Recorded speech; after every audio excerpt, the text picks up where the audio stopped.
Hi, my name is Leland Cree. I'm a graduate student at Full Sail University, and this is my Action Research Project.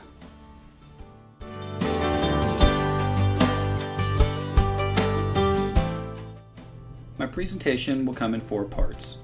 First, I'm going to set the scene by describing the students and the school of Campobello. Then, I'm going to look at the problem they identified and the proposal for my Action Research Project. And all throughout here, I'm going to be looking at what else has been written about the area that I am addressing. Finally, I'm going to reflect on my Action Research Project and where I can see it going from here. Campobello is a school that's kind of a common story. It was built 50 years ago on the edge of Phoenix as a suburban school. Now, it is an urban school in a low socioeconomic neighborhood dominated by Mexican immigrant families. So the demographics have changed. What do we do about it? And you know, what's very typical about Campobello is that we haven't really done much about it. The curriculum hasn't changed. The time of day, the length of the day hasn't changed.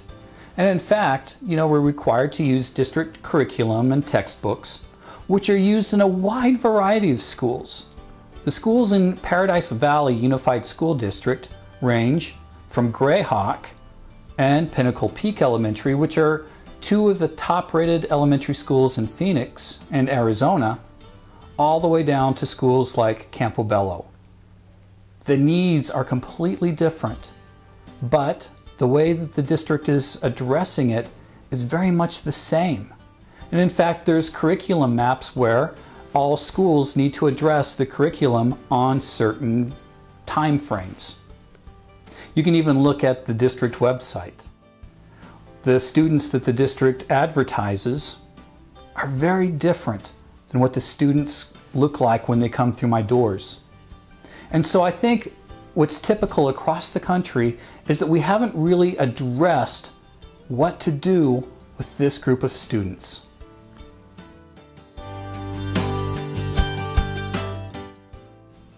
Last year, under a grant, I was fortunately chosen to be a teacher coach. And so I was able to go into the teachers' classrooms and work with the teachers, see their styles, see their lesson plans. And one thing that really occurred to me is that across the board, almost all the teachers are very heavily favor Skinner's behaviorism approach to learning. And so, you know, in one way it's along with the direct teaching, it's very efficient. You know, all the curriculum needs to be covered. And in addition to that, there's a lot of reteaching that needs to happen. So you need to be as quick and as fast as possible. And so it's direct teaching, quick response, getting feedback, and conditioning students to get the right answer almost. And so I found that even when they came into the computer lab, they're almost paralyzed to make a mistake. They so much wanted to have the right answer. At any time that they didn't know, they raised their hand and stared at the teacher. So what's the problem with raising your hand? Now, of course, I'd coached them and given them troubleshooting skills. But what I found is that the fear of doing it wrong far outweighed the motivation to try it. They've been so conditioned to get right and wrong that they really were uncomfortable with going beyond that. And so that's another reason why I decided to go with online gaming. I was hoping that the playfulness and the fun of the gaming would motivate them so that when they came across something they didn't quite know how to do, rather than raising their hand and staring at the teacher, they might be motivated to try to solve it themselves. And I think what's also very important, or maybe at least important to me, is that they have this constructivist experience where they have open-ended problems. There are not right or wrong answers. And I wanted to help them break out of that fear that they have of having the right answer. Or if they don't know, instead of staring at the teacher, stop, pause, look at the resources that they have, and try to solve the problem themselves.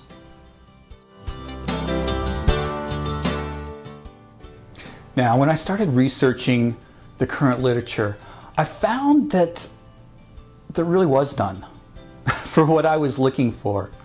You know, I could find where studies of where students simulated poverty, but I could never find where students of poverty or low levels used online gaming or simulations to really enhance and give them a constructive experience with their learning.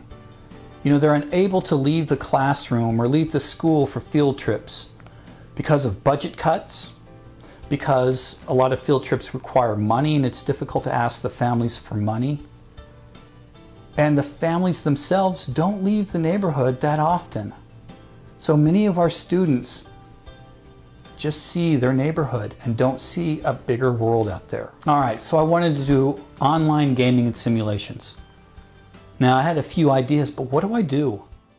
Jesus De Leon actually introduced Quest Atlantis to me through a WIMBA session. And I went through the professional development and I knew that it was going to be a perfect thing. And even Bron Stuckey, one of the professional development trainers there, was a great role model in how to use this constructivist experience in a fun, relaxed, but meaningful way. In addition, there's a quest called the Mesa Verde Unit, which is in the Four Corners region of Arizona, New Mexico, Utah, and Colorado, and it's something that the students were somewhat familiar with, and this would enhance and give them a virtual field trip to this experience so they would use social studies in addition to all their other skills. In short, the stress that many students felt in Quest Atlantis was significant. There just wasn't enough time, both in frequency, the number of times and the time between consecutive classes, and duration.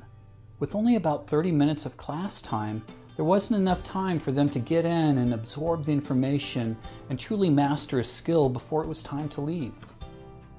I had more success with Poptropica than I did with Quest Atlantis, mainly because it was less text intensive.